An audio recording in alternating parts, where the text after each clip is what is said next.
Perkenalkan, nama saya Justin Giovanni dengan NIM 121231023 dari program studi akuntansi di Universitas Dian Nusantara. Hari ini aku mau sharing nih gimana sih cara kerja sistem informasi manajemen berbasis HRIS, yaitu aplikasi Talenta. Mungkin buat kalian yang udah kerja nih, udah sering dengar, karena kebanyakan sistem Talenta itu dipakai di perusahaan-perusahaan besar. Tapi belum semua orang tahu nih cara kerjanya. Yuk kita bahas. Oke, sebelum kita masuk ke cara kerjanya Talenta itu seperti apa, kita mau tahu dulu nih sistem Talenta itu apa sih? Nah, secara sederhana, sistem Talenta itu adalah aplikasi yang dipakai perusahaan untuk ngatur semua urusan karyawan dalam satu sistem. Mulai dari absensi, cuti, lembur, jadwal kerja, sampai gajian, semuanya bisa dilakukan otomatis lewat aplikasi Talenta.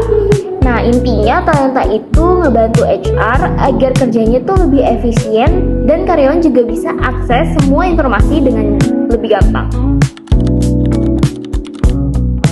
Lalu kenapa kebanyakan perusahaan ini punya sistem Talenta sih? Jadi semakin besar perusahaan, maka semakin banyak juga orang-orang di dalamnya.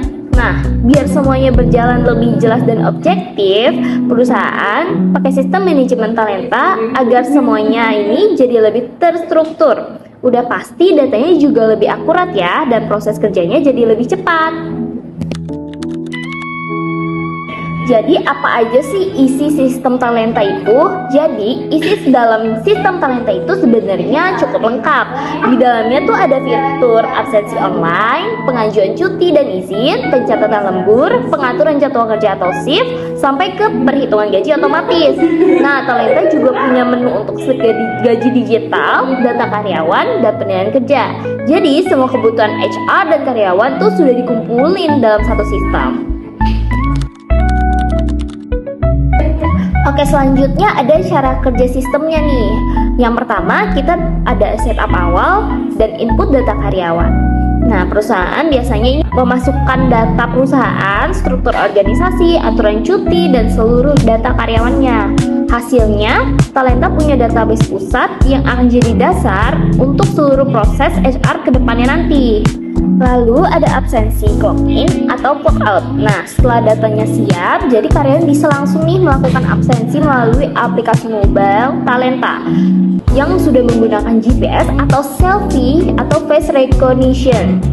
Jadi absensinya ini lebih valid dan anti tidak absen. Nah, semua datanya ini masuk otomatis ke server Talenta. Lalu next ada di pengajuan cuti, izin, dan lembur. Nah, karyawan juga bisa nih ngajuin cuti atau izin lewat aplikasi mobile Talenta tanpa formulir kertas ya. Nah, begitu karyawan tersebut submit, sistem otomatis ini kirim notifikasinya ke atasan untuk di-approve. Nah, karyawan juga bisa cek semua sisa cuti, riwayat izin, status pengajuan, dan lain-lainnya. Ini bisa mempermudah komunikasi kita antar karyawan dan HR. Nah, yang terakhir ini ada salah satu poin penting dari Talenta, yaitu menyediakan dashboard untuk HR dan manajemennya. Di sini HR bisa melihat tingkat kehadiran harian, jumlah lembur, grafik performa jam kerja, laporan cuti, dan data untuk evaluasi SDM-nya. Semua ini membantu perusahaan mengambil keputusan yang lebih cepat dan lebih akurat. Nah, jadi dengan Talenta ini proses HR jadi lebih cepat, akurat, dan mudah. HR bisa fokus pada hal yang lebih penting seperti pengembangan karyawan dan produktivitas perusahaan. Sekian penjelasan saya tentang Talenta, semoga bermanfaat dan terima kasih.